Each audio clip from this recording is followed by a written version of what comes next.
Olá, boa tarde, amigos telespectadores da TV Cultura Litoral. Começa agora uma nova edição do Opinião Litoral, que recebe hoje, com muito prazer, o advogado Edio Silva Júnior, que é o coordenador executivo e fundador da IDAFRO, a Associação de Defesa das Religiões Afro-Brasileiras. Muito obrigado pela presença mais Obrigado, uma vez, Oscar. Edio. Eu que agradeço, querido. Uma honra estar com vocês. Muito bem, muito obrigado, nós é que agradecemos. E também, participando do programa, o nosso comentarista, o advogado Roberto Mohamed Amin Júnior. Boa tarde, Roberto, tudo bem?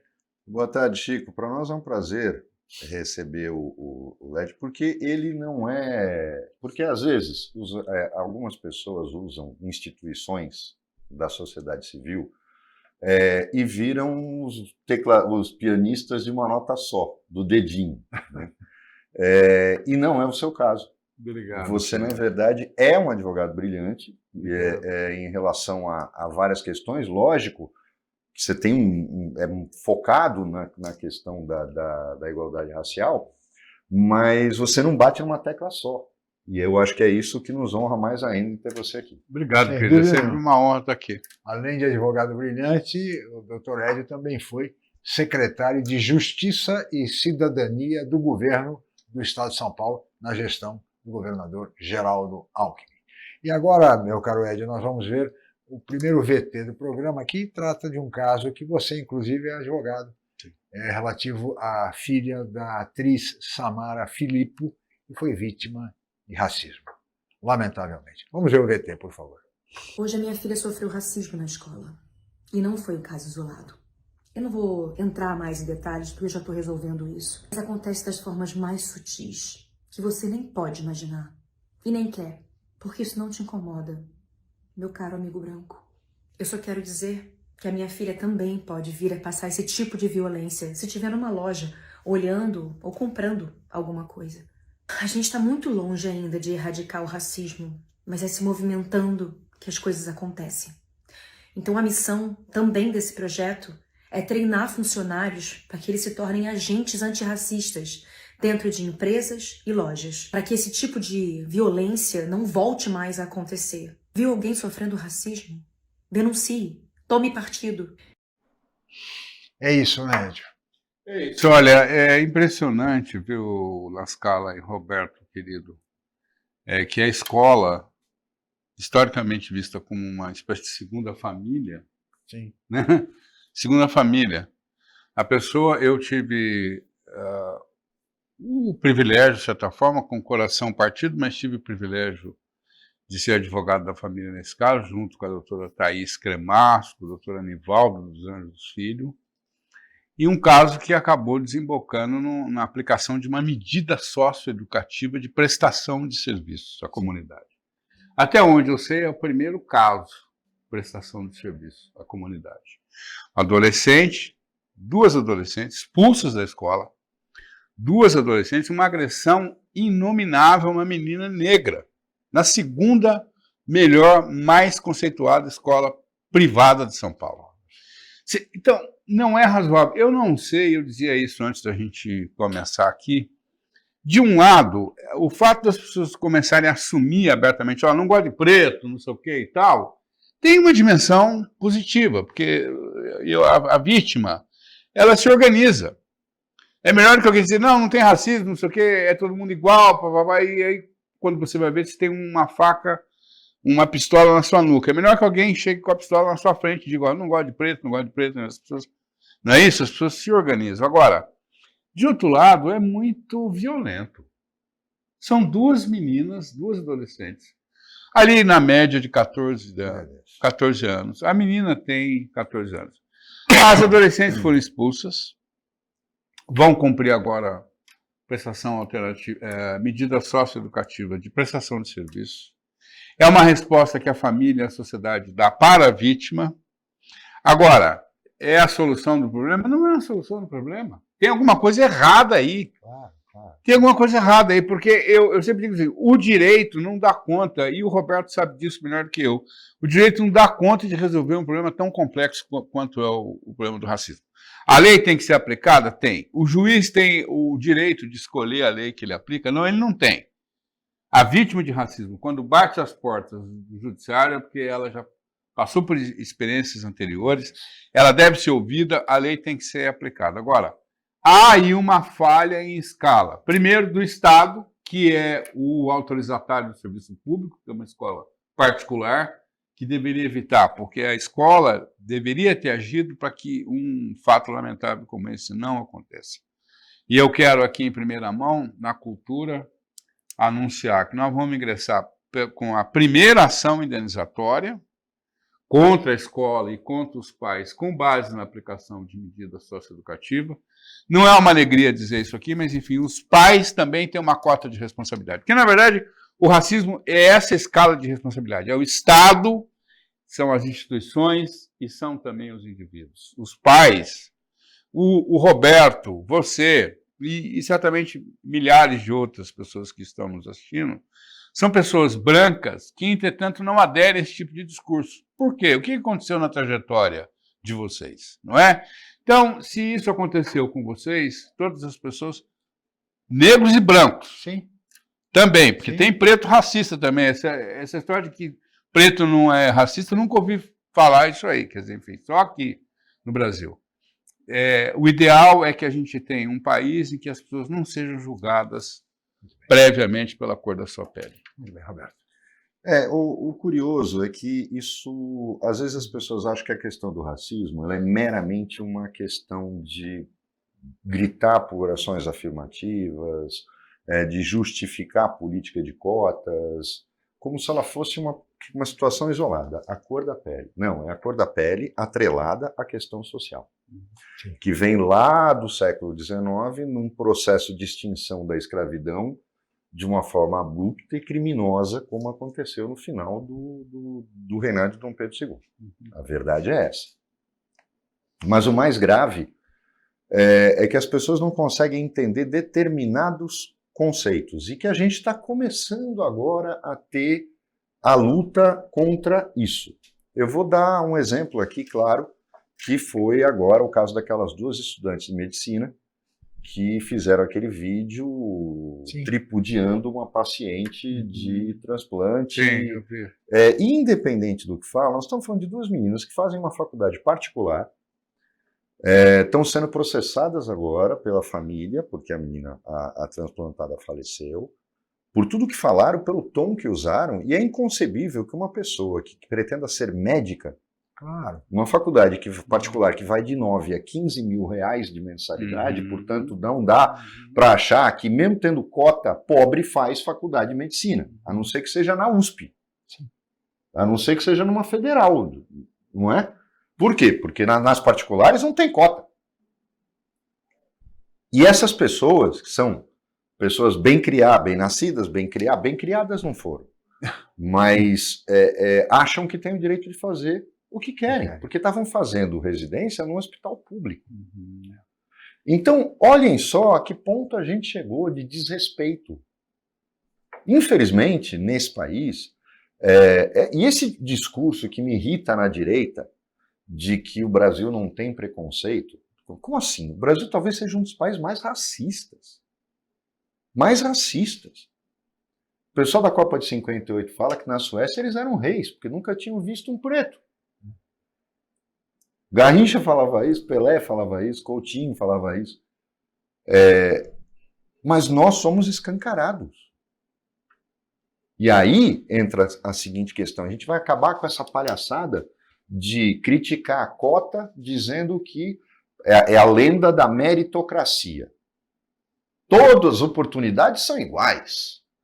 Aí eles pegam um caso de um preto que consegue passar numa faculdade pública sem usar cota, que ficou rico. O seu exemplo, que foi secretário de Justiça, num secretariado que eu tenho certeza era todo branco quando tinha reunião de secretariado. Quando a gente começa a pensar, enquanto nós somos hipócritas, o quanto a gente nega e com base nessa maldita lenda da meritocracia. As oportunidades não são iguais, por isso eu não posso falar de meritocracia. Meritocracia é uma mentira. Porque eu não posso pegar um aluno que mora no Morro do São Bento, Estuda no Escolástica Rosa, agora não é mais Escolástica Rosa, o Dino Bueno. Aquela escola do centro, Banabé. Aí ele chega na fase do vestibular, ele vai fazer vestibular para medicina. Em igualdade de condições? Ele vai fazer FUVEST em igualdade de condições? É lógico que não. Quem é o imbecil que pode imaginar que a gente está falando de igualdade de oportunidades? Que oportunidade esse menino teve? Ou essa menina teve? Nenhuma. Numa escola que não lhe dá a condição de ter um ensino básico decente, num vestibular dificílimo, que alunos de escolas particulares não passam. E aí ele vai ter que ir para uma escola particular, onde ele não vai ter para pagar. Claro. Porque você imagina, se o FIES mata o cara que faz direito, que custa R$1.000, imagina o cara que vai fazer medicina que custa 13. Ele já sai morto da faculdade. E veja, Roberto, nós estamos falando de um país que, segundo o último indicador do analfabetismo funcional, um país que tem 30% da sua população sem saber ler e escrever direito, sem saber interpretar um texto simples e sem saber fazer contas. Contrariando aquilo que pregava Darcy Ribeiro na década de 60, que feliz do povo, feliz da nação, cuja população sabe ler, escrever e contar no sentido das operações matemáticas. Infelizmente, não é isso que acontece no Brasil. 30% de analfabetos funcionais. Vamos para o intervalo, voltaremos em seguida com a opinião.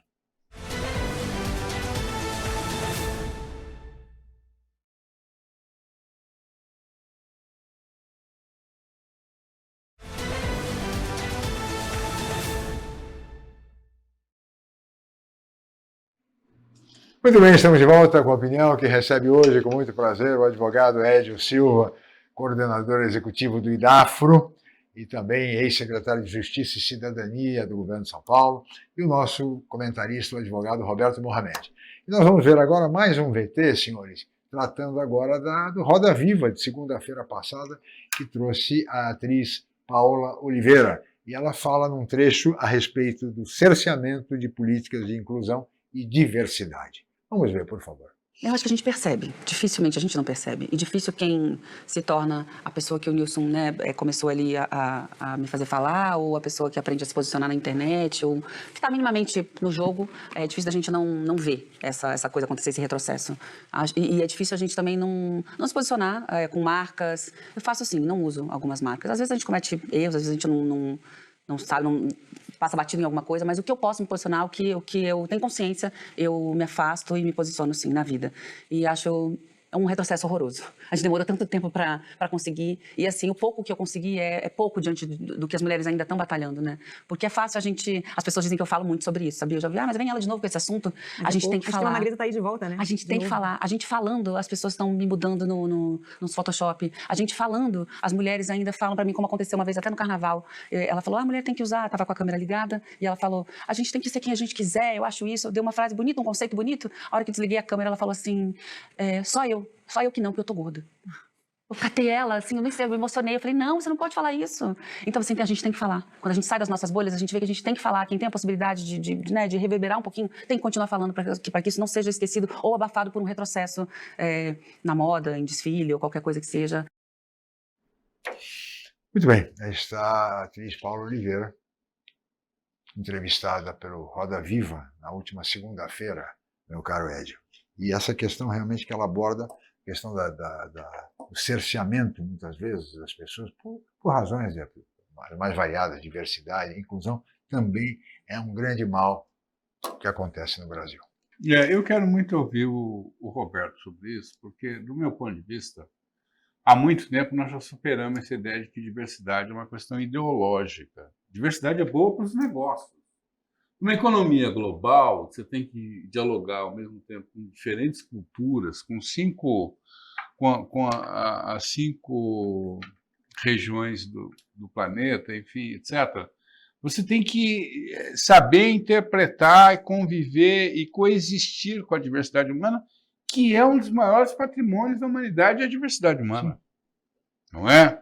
Então, me parece absolutamente equivocado, até para retomar um pouco do que o Roberto dizia no nosso no tópico anterior, no bloco anterior, essa questão, todos os dados demonstram que o desempenho na produção de conhecimento, o desempenho dos negócios, o desempenho do futebol, Que não é mais o mesmo. Eu não sei se você vai lembrar de uma seleção em que só tinha uma maioria de branco lá. Alguém chegou e falou: essa seleção não vai emplacar, porque a questão do futebol é interessante porque é o seguinte: antes você tinha um campinho ali, uma bola de meia, alguma coisa, e em cada lugar você tinha ali a possibilidade do talento se apresentar e se projetar. O que o futebol sempre nos ensinou? Na medida que você democratiza a oportunidade, os talentos, naturalmente, eles vão se revelando. Vão surgindo, é disso que se trata. Então, quando se pensa política de diversidade, você está pensando o quê? Democratizar o acesso. Eu fui escolhido pelo Movimento Negro em 2012 para, numa sustentação oral no Supremo Tribunal Federal, defender a política de cota. Em 2012, quando o Supremo apreciou as cotas. E eu dizia lá o seguinte: olha, ninguém aqui está reivindicando que os pretos tenham alguma vantagem na sala de aula. Não, na sala de aula o cara tem que ter o mesmo desempenho. Claro. O vestibular é antessala, ele vem antes, né? A palavra vestibular vem antes. Depois que ele entrar, ele tem que se virar lá e tem que ter o mesmo desempenho, que é o que os dados estão revelando. Os cotistas têm desempenho exatamente igual aos que entram pelo sistema universal. Fala, Roberto. Você sabe que você tocou num assunto do futebol e mostra bem o que está acontecendo, inclusive é um dos temas que a gente vai abordar aqui, na Europa. Não existem pretos na França. Começaram a existir após a Segunda Guerra Mundial. Por quê? Com o desmantelamento do Império Colonial Francês. O mesmo aconteceu na Holanda, o mesmo aconteceu em Portugal. Não aconteceu na Espanha, porque a gente nota, e aí muita gente pergunta, né, por que na Espanha é diferente? E eles são os mais racistas da Europa. Porque a América Espanhola só tinha negros no Haiti. Aquela região da América Central. Você pode reparar por quê? Porque eles escravizavam os índios. Era uma característica diferente do Império Colonial Espanhol. Agora, na França, e vamos lembrar aí da Copa de 1900, a primeira Copa em que isso se tornou uma notícia absurda, se não me engano, 94, na 98. Final, Brasil e França, perdemos para a França. Não, desculpem, foi depois. Havia um número, era mais ou menos meio a meio. Tanto na Holanda, foram os dois casos que eu achei mais escandalosos. Holanda e França, havia um rompimento entre os jogadores. Os jogadores pretos não conversavam com os jogadores brancos. Tanto na Holanda, quanto na França. E isso acabou virando notícia. Então a gente nota que existe essa coisa, mas eles lá assumem o preconceito. Eles assumem.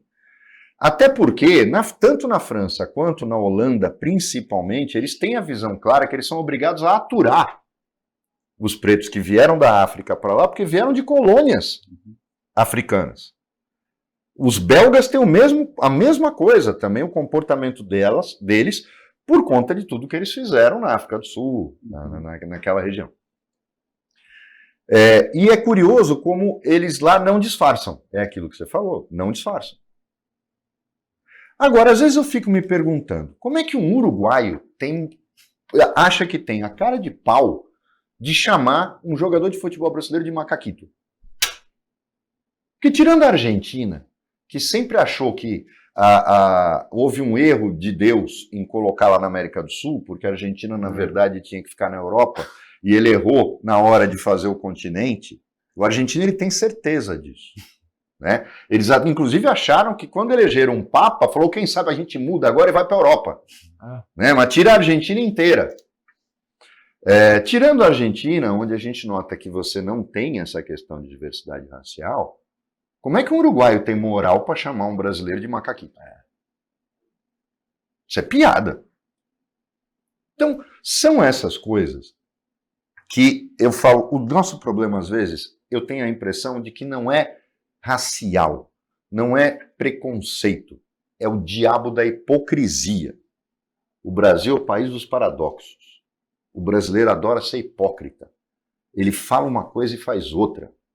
O cara de direita brasileiro fala de tradição, família e propriedade o tempo todo. Tem amante, chuta cachorro, quando não tem namorado. Quer dizer, é a hipocrisia. Esse que eu acho que é o nosso grande problema. Acho que tem uma dimensão da psicologia que explica esse negócio, que é você olhar para alguém e pensar, esse cara está pior do que eu. Não tem isso, tem, Roberto? O brasileiro não se incomoda de cair no buraco. Ele só não quer cair sozinho porque não vai ter ninguém para bater papo. É verdade. O cara fala, não, esse cara está pior do que eu. Isso cria uma espécie de conforto ali, moral, não sei, psíquico, que você precisa de alguma forma rebaixar alguém, rebaixar o outro. Quer dizer, Eu decidir é comparar. É um pouco isso. Você decide em função da comparação. É impressionante. Quer dizer, enfim, isso, quando eu comecei a frequentar mais a miúde de Angola, a elite angolana, hein? A elite angolana anda de chinelo de dedo na rua, não se importa de encostar o carrão no restaurante mais caro. Aqui, se o cara não tem uma vaga num restaurante para ele mostrar para todo mundo que ele está chegando com o carrão dele, ele se sente incomodado. Ele não quer chegar a pé, quer dizer... Enfim, então eu acho que é esse monte de coisa aí que faz esse país problemático. É uma pobreza mental. É uma miséria intelectual, né?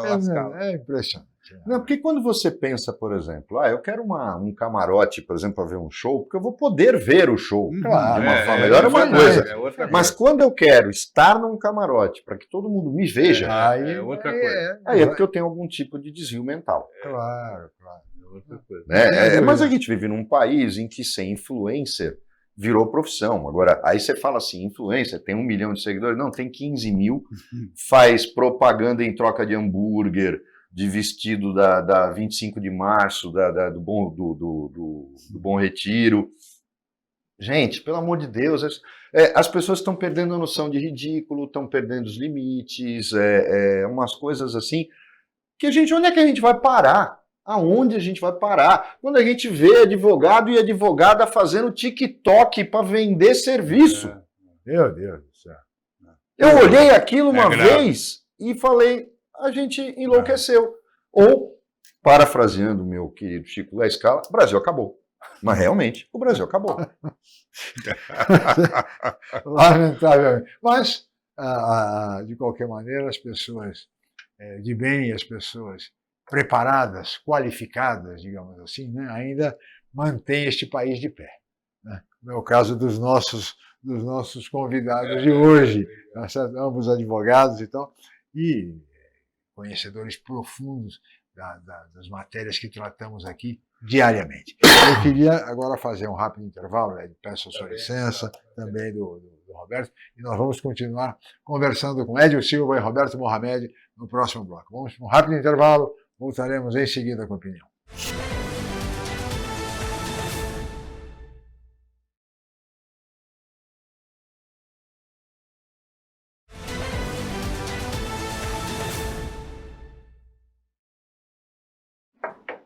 Muito bem, estamos de volta com a opinião, que recebe hoje, com muito prazer, o advogado Edio Silva, que é o coordenador executivo do IDAFRO, Associação em Defesa das Religiões Afro-Brasileiras, ex-secretário de Justiça e Cidadania do governo de São Paulo, e o nosso comentarista, o advogado Roberto Mohamed. Agora vamos tratar de um tema bastante preocupante, que é a questão dos imigrantes, especialmente na Europa. Vamos ver um VT que trata de uma decisão do governo português de extraditar imigrantes ilegais. Vamos ver, por favor.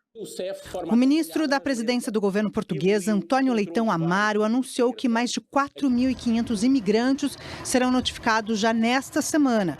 Eles devem deixar o país em 20 dias a partir da notificação. Caso contrário, o afastamento será coercitivo. O governo português estima que 18 mil pessoas estão em situação ilegal com pedidos de residência negados pela Agência para a Integração, Migrações e Asilo. Entre eles, há brasileiros, mas o governo não informou quantos são. Portugal tem a maior comunidade brasileira no exterior. O número é estimado em mais de 360 mil pessoas.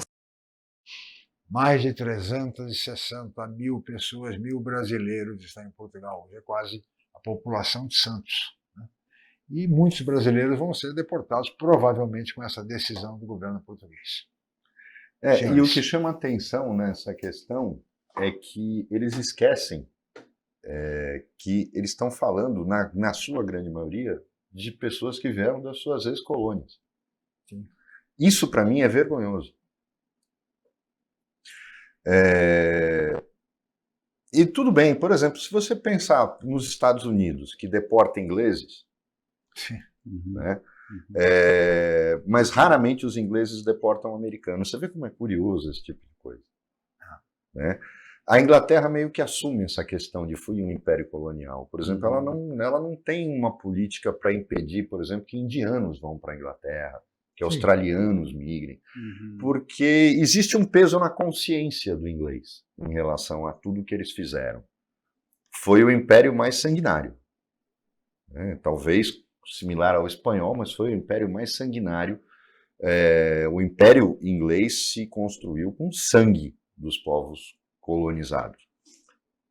Mas nós achamos, às vezes, que português fazemos piadas e coisas assim, mas esquecemos que o Brasil, ao se tornar independente no século XIX, e no momento em que Portugal não tinha condições de oferecer resistência. E numa negociação brilhante do Zé Bonifácio, que tinha negociado com a Inglaterra, o reconhecimento da independência brasileira, justamente para quê? Porque a Inglaterra diria, Portugal fica aí, porque senão quem te invade sou eu. E foi isso que aconteceu. As colônias africanas foram outra história. Eu tive a honra de conhecer o Mota Liz, que foi subprocurador-geral de lá, vice-ministro, um cara educadíssimo, e que me contou os absurdos do que foi aquilo. Tive o prazer de conhecer o então presidente da TAAG, que é a Companhia Aérea de Angola, inclusive o levei no Memorial das Conquistas da Vila Belmiro, ficou encantado. E eles me contavam coisas que, por exemplo, em Angola e em Moçambique, o preto não podia tomar café, porque o café era plantado para exportar para Portugal. E se fosse pego tomando café ou pegando o café, era açoitado. Meu Deus. A produção de determinadas coisas, como por exemplo o camarão-tigre, né, na costa, ele é um camarão que só dá na costa africana e é extremamente apreciado em Portugal, é 100% para exportação. Se pegassem um moçambicano comendo camarão-tigre, ele era preso. O Império Colonial de Portugal na África foi extremamente violento, extremamente repressivo, e só acabou porque a opinião pública portuguesa não queria mais, e que Portugal não aguentou financeiramente o estado de guerra. Principalmente em Angola, que foi muito mais violenta que em Moçambique. E é espantoso que hoje, dessas 18 mil pessoas, que eles estavam falando que são 4 mil agora, mas que seria um total de 18 mil, eu tenho certeza, mais da metade vieram de ex-colônias portuguesas. Porque eles não vão expulsar ingleses que compraram casas em Algarve. Algarve, claro. Espanhóis. Não, eles vão expulsar brasileiros, eles vão expulsar moçambicanos, eles vão expulsar angolanos, o pessoal da Guiné-Bissau. É isso que eles vão fazer. Imigrantes pobres que não conseguiram se viabilizar economicamente, não é, Edson? No caso do Brasil, inclusive, a gente vai precisar ficar atento com os benefícios, as vantagens que os portugueses historicamente tiveram na obtenção, inclusive, da nacionalidade brasileira. Eu sempre lembro que foi com a Constituição de 88, que até a Constituição de 88 você tinha um critério muito mais rigoroso para a obtenção, para a concessão da naturalização para originário de qualquer outro país que não fosse Portugal. Os originários de Portugal, historicamente, tinham benefícios para obter a nacionalidade brasileira. Claro. Com a Constituição de 88, a expressão aos originários de Portugal virou aos originários dos países de língua portuguesa. Portuguesa. Pela primeira vez, inclusive, uma Constituição reconhece África. Porque se fala o português onde? Fora Timor-Leste, África, não é? Portugal, Brasil, África. Eu quero ver onde vai parar isso com essa, eu diria, eu não vou dizer subserviência, eu vou dizer essa generosidade com que o Brasil historicamente tratou o Estado e os nacionais de Portugal. Agora, me preocupa isso também, esse apontamento que o Roberto fazia, que é um critério, na verdade, não é um critério que tem a ver com quem é nacional, quem não é. É um critério de xenofobia, na verdade, e tem a ver com isso, quer dizer, são Angola, e até, Roberto, você citava a TAG, eu advoguei para a TAG durante anos. E você lembrava a coisa do café em Angola. Angola já foi um dos maiores produtores de café do planeta. Foi o terceiro maior produtor de café do planeta. Para ter uma ideia do grau de violência. E essas pessoas, agora que querem buscar alguma oportunidade na colônia, não são bem-vindos. É disso que se trata, né? É desumano. E a gente tem que lembrar algumas coisas, porque eu sempre falo, o problema da ditadura é ditadura, é a natureza dela em relação à liberdade de expressão, por isso que é ridículo, eu falo que o país é um hipócrita, né? O cara dorme na frente de um quartel, pedindo golpe militar e fica defendendo liberdade de expressão para não ter regulação de rede social. Eu falo, amigo, se você defende a ditadura, como é que você ousa falar de liberdade de expressão? Se a primeira coisa que a ditadura faz é acabar com a liberdade de expressão. Mas houve um caso, o governo Geisel foi um governo extremamente inteligente em relação a algumas coisas. Primeiro, percebendo que o fim estava próximo, faz a lei da anistia, que não era para a esquerda, a lei da anistia era para os torturadores. Sim. E os trouxas da esquerda acharam que a lei da anistia foi para eles. Não, não foi, esse discurso é hipócrita. O que o Geisel fez foi preparar o dia seguinte, para não punir os torturadores, policiais e militares. Segundo, o Geisel tinha no Golbery, o autor de uma política, geopolítica, que eu acho que o Lula, o Celso Amorim leu de cabo a rabo, porque é justamente o que eles fazem, e a direita fica criticando, mas nada mais é do que a aplicação da geopolítica do Golbery do Couto Silva, que é a imposição do Brasil conquistando os seus vizinhos e se impondo na América do Sul. Se não como potência militar, como potência econômica e cultural. E aí o que faz o Geisel? Nós somos o primeiro país a reconhecer a independência de Angola e a independência de Moçambique. Verdade. O Brasil adotou ali uma posição arrojada, porque travou a reação portuguesa. Portugal não ia querer ir à arenga com a gente. Quando o Brasil reconhece a independência de Angola e é o primeiro país também a reconhecer a independência de Moçambique depois, o Brasil trava até uma possibilidade de reação, de contra-reação portuguesa em relação a isso. Portugal foi obrigado a aceitar como... E nós fomos decisivos em relação a isso. E eles, o povo angolano, reconhece isso até hoje. É verdade. Agora, como é que pode os europeus... E isso não acontece só em Portugal, acontece na França, acontece na Espanha, em relação às suas ex-colônias. Até quando a gente vai aguentar esse tipo de hipocrisia? Porque tem uma coisa que me incomoda. A gente nunca é capaz de... A gente fica... O Lula faz discurso que vai fazer reciprocidade com os Estados Unidos e com a Europa. Aquela vergonha que foi o acordo do Mercosul, que praticamente nos chamaram de primatas, né? Porque a gente não sabe... eles têm que cuidar de nós na selva. Quem é aquele cara? Quem o Macron acha que ele é? Quando ele fala dos Estados Unidos, dá vontade. Aí eu entendo o Trump. É o único momento que eu entendo o Trump. Ele fala, peraí, meu amigo, se não fosse eu entrar aí, tu estava até hoje falando alemão. E a gente vê essa hipocrisia. Que é o que eu falo, é o grande problema, talvez, da humanidade. Eu falei que era do Brasil, mas eu acho que é o grande problema da humanidade. A hipocrisia. Esquecer o seu passado, como o seu país foi formado. Que a gente vai falar no próximo bloco do que está acontecendo nos Estados Unidos. Mas a Europa não fica atrás. É que está apanhando do Trump agora. Ele está se fazendo de coitadinha. Mas ela é muito mais preconceituosa e maluca e xenófoba do que os americanos. Sem dúvida nenhuma. Vamos para um rápido intervalo. Ed, Roberto, voltaremos em seguida com a opinião.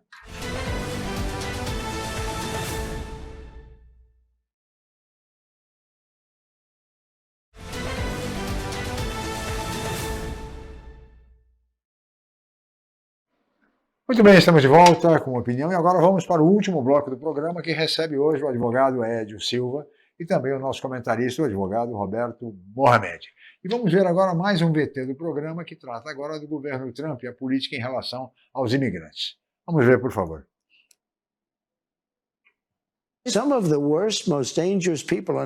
São as piores e mais perigosas pessoas do mundo. Fui eleito para tirá-las do país. Foi o que o presidente norte-americano Donald Trump disse sobre os imigrantes ilegais em entrevista para a NBC. É uma promessa de campanha que Trump está cumprindo. O governo lançou hoje um programa de incentivo para imigrantes ilegais partirem de forma voluntária. $1.000 serão entregues para cada um, além da passagem aérea paga para o país de origem. A motivação do governo americano veio dos altos custos da expulsão, que incluem investigar, prender e deportar. $17 mil por pessoa, cerca de R$96 mil. O primeiro a testar o programa foi um cidadão de Honduras, que, segundo a Casa Branca, já fez a reserva, mas só receberá o dinheiro quando chegar ao seu destino. Mais uma do senhor Donald Trump, Edio. Olha, Lascala, Roberto, enfim, todas as pessoas que nos acompanham. Eu tenho duas dificuldades, se não fossem tantas outras, duas dificuldades aí. Primeiro, essa história da demonização. A história é repleta de exemplos de atrocidades quando você reputa, quando você atribui todos os males do planeta a um grupo humano.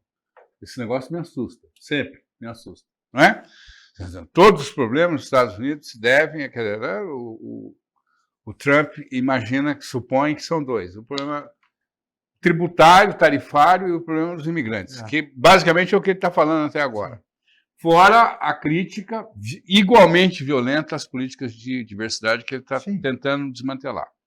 Então me preocupa, primeiro, essa história de que todos os problemas, se não quase todos os problemas dos Estados Unidos se devem aos imigrantes. Eu vivi nos anos 2000, por alguns meses, em San Diego, na Califórnia, que fica ali bem na divisa com o México.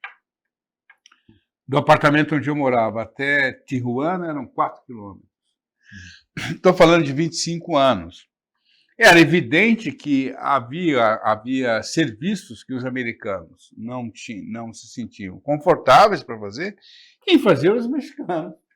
Os mexicanos, as pessoas estavam ali em busca de uma oportunidade e tal. Claro.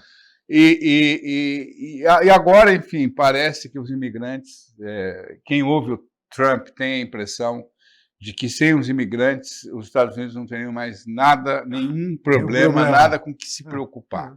Me preocupa isso, essa demonização, ela é a porta de entrada, sempre foi a porta de entrada para atrocidades.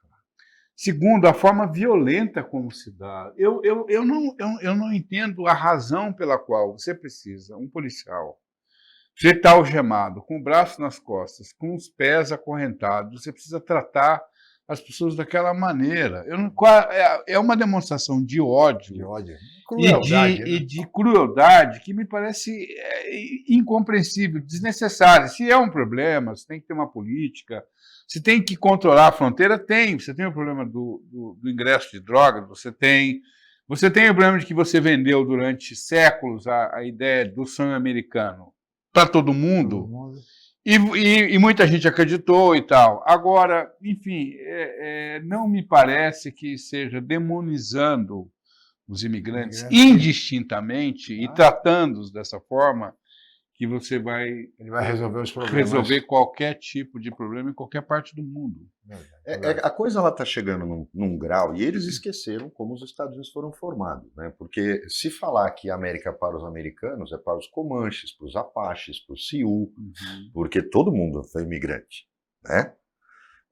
E eu não vejo a mesma violência contra irlandeses, contra portugueses, espanhóis, ingleses, australianos, alemães, né? Contra latinos. O problema do Trump é contra latinos e contra árabes. É típico. Ele está fazendo. Palestinos, então, estão sendo massacrados nos Estados Unidos. Ele não está se voltando, por exemplo, contra estudantes indianos, tal, porque o governo paga. A coisa está sendo muito violenta. Mas o que está me incomodando é que, por exemplo, você mesmo sendo, por exemplo, legal, pode ser expulso a qualquer momento. Pode. E você tendo visto, seja de que tipo for, você pode chegar nos Estados Unidos e ser mandado de volta. Depois de ficar sofrendo um terrorismo psicológico, de violência mesmo, num aeroporto por 8, 10 horas até te embarcarem no avião e vir embora, quando você não quer morar lá. É um horror. Então, virou uma coisa de afastar os estrangeiros do seu país, lembrando, a Universal acabou de inaugurar um parque novo, que só vai sobreviver com os turistas estrangeiros. Porque o turismo americano até sustenta, mas não faz virar um império. A Disney jamais seria o império que não fossem os turistas estrangeiros. Tem um estado que vive disso, que é a Flórida. A Flórida vive dos estrangeiros. Continua metendo os pés pelas mãos, continua fazendo loucuras, bobagens, e agora vai dar $1.000 para quem quiser ir embora. Meu caro Ed, eu queria só abordar com você, nós já estamos aproximando do final do programa, um caso também emblemático, que é a questão do caso Record, em relação à questão da inclusão, das políticas, do preconceito. Olha, é isso. Até há uma discussão sobre se os meios de comunicação, que são um serviço público, conforme a gente sabe, Roberto pode falar sobre isso com mais propriedade do que eu, se é razoável que uma emissora de televisão seja sequestrada por um grupo religioso, né? Então, sim, pode, não pode e tal. O fato é que, segundo a Agência Nacional de Cinema, hoje, o maior conteúdo da TV aberta no Brasil é constituído por programas religiosos. Isso em si não seria um problema se eles ficassem adstritos ao proselitismo religioso. O que é o proselitismo religioso? O proselitismo religioso, inclusive, ele tem contornos jurídicos. O proselitismo religioso é você falar bem da sua religião. Não é isso? Minha religião tem linha direta com Deus. Aqui você não vai ter problema de ir para o paraíso. Tá? É a melhor religião que tem. Tá bom. Entretanto, quando você deixa de falar bem da sua própria religião e você centra a afirmação da sua verdade religiosa na desqualificação, no aviltamento, na ofensa, no constrangimento, no ataque verbal ao outro, isso não tem nada a ver com proselitismo religioso. E, nesse sentido, inclusive, eu sempre lembro, né, em algumas oportunidades, lembro que eu sucedi, à época, o secretário Alexandre de Moraes, que ninguém poderia supor que viria a se tornar o Xandão, mesmo que esses dias alguém falou para ele, olha, nunca o ministro Supremo ganhou um apelido e ele não vai se livrar disso. Ele não era o Xandão ainda, e eu sucedi na Secretaria de Justiça de São Paulo, e eu me lembro que quando eu assumi a secretaria, a gente tinha uma preocupação muito grande com essa coisa do discurso de ódio, mas hoje o ministro Alexandre de Moraes, frequentemente, ele repete uma frase que talvez tenha a ver com essas discussões que nós tínhamos. Ele diz, liberdade de expressão não é sinônimo de liberdade de agressão. Tá?